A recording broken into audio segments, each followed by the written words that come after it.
Todd Presser here. I'm going to show you all how to remove the ECU on the Mercedes M256 engine.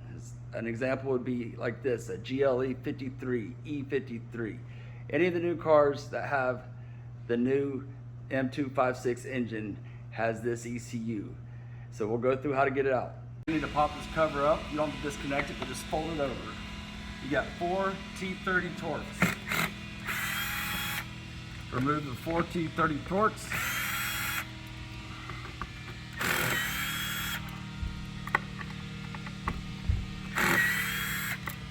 Put those aside.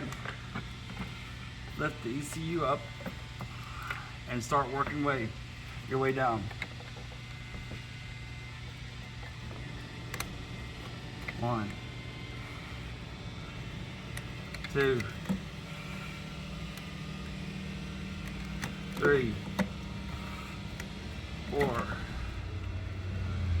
5, and the last one, 6.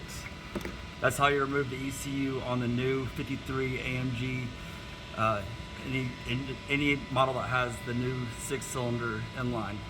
This is it. Thanks.